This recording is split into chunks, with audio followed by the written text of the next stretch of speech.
just with the way you guys have played in the last couple of years, some really good stuff out there, but some struggles as well. How close do you think this team really is to being legitimately competitive in the SEC in 2014? We're close. I mean, last year it was a couple of games that we didn't finish, and the result was we got to the L. So, I mean, but this summer, I mean, everybody's been buying into working hard, trying to, finish everything that we do.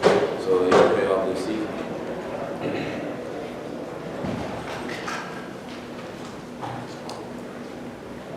Seth Lewis, WBRZ Sports in Baton Rouge. One of those games I'm sure you're referring to was the LSU game. How close did you guys feel to victory, I guess, in that one? And then secondly, just how excited are you guys to get down to the Tiger Stadium this year? I mean, that game was one of them that we just finished. I mean, we win that one, but it just shows that everybody, the message Coach Max Brandon just finish everything we do. I mean, that's going to help us out, and we're very excited to get down in Baton Rouge this year. Hey, Brandon, Steve Nissen, WEAR Pensacola. How much has Coach McElwain done in terms of refreshing the attitude and getting a winning optimism back? He's been at Alabama and won a national championship, so he knows what it takes to win one. So, I mean, he's been bringing that in, pushing everybody to their limits to get everything done. And that's really paying off for us so far. You can see in our workouts and everything that we're doing, that everyone buying into what he's saying. And that's going to help us out this season.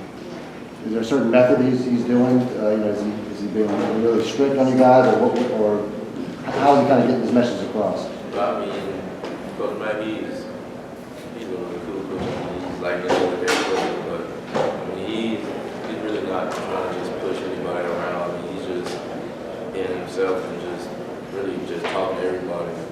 And it's really everybody connects with him, and that's helping everybody just do what they have to do.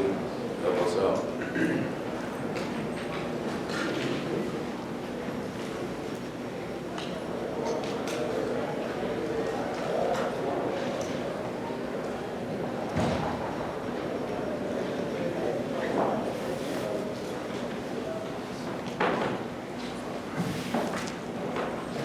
Brian Child from Canada. When you look back at last year with 4 very close games that could have won either way there, especially in the fourth quarter, are there any moments that just stick out for you that you just think, maybe the season this would have gone a completely different direction if we pulled out this game? Yeah, it was a couple games that we all felt like that. I mean, we were in the race for the SEC, but it was only if we win this game. And that was like the whole season for us. I mean, everybody just felt that if we finished a couple more games, we could have been probably in the SEC championship or for a national championship. We just finished.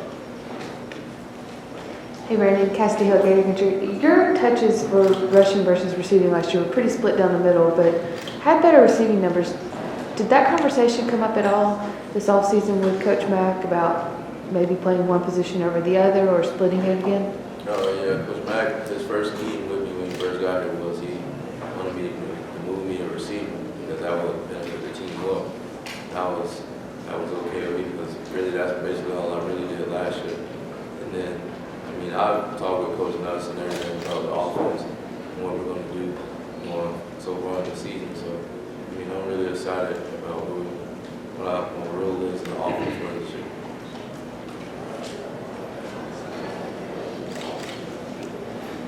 Brandon, the last few years, the offense has kind of lagged behind a little bit. How tough has that been to go through, and what do you feel like maybe will be different this year with the changes? As an offensive player, it's tough, hearing everybody saying Florida's not the way it is because of the offense. It's tough because we got the players that can help us be one of those top teams, but everybody just got to buy in and do their job. And if we do that, we can be like the old Florida team back to the top. Brandon, Tony Cornish Jr., WTV Live, Dover, in between the cameras. Just there it is. Talk a little bit about how tough it's been for you to go back to Deerfield Beach in the off season. You hear it, I know you do. They want to know what's up with the orange and blue, what's going on, what are you going to do next year? What are you telling people to get them back on the side of the floor? I mean, it's hard to go home and hear that, everybody back home, Miami fans and Florida State fans, don't want really Florida Gator fans in my town, so. But I mean, I just tell them, just wait, just watch this year. That's all I really can say. I really can't know anything. Sean McMahon's Bleacher Report. Other than the Swamp, where's the toughest place to play in the SEC? From my experience, Maryland, that was the toughest place to play. I mean, I couldn't even hear it. Just talking to my teammate on the sideline, that's how loud Alabama Stadium was.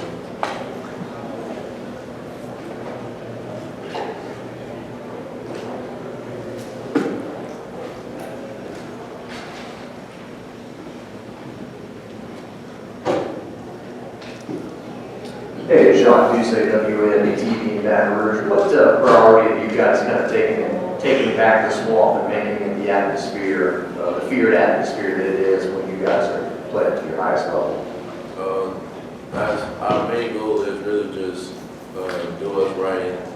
That's really just, if you need to go study your playbook a little more, do whatever to make the team better. That's all we're really doing to try to take the Swamp back.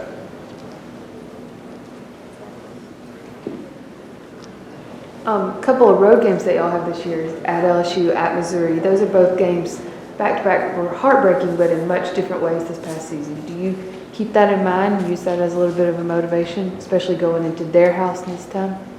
Yeah, we don't try to think about games from last year, but I mean, in the back of our minds, we take that as motivation. Going into this year, that we have to win those games because of what happened to us last year. I mean, especially like a game like that LSU that we had, and we just lost in the last second. So, I mean, that's what we take those into mind that could help us form the game this year.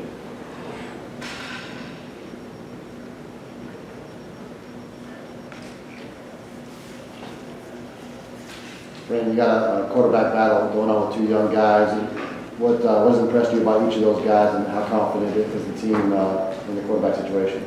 I mean, what impressed me is they're both competing against each other for a starting job, but they're both not, they're both helping each other out. They make a bad throw or anything, they're both helping each other out to find out what they need to do better. But I really think that's what's going to help us out, them two competing against each other and helping each other become better quarterbacks. It's going to help us further in the season come September 5th. What are the strengths of each guy that they bring to the table?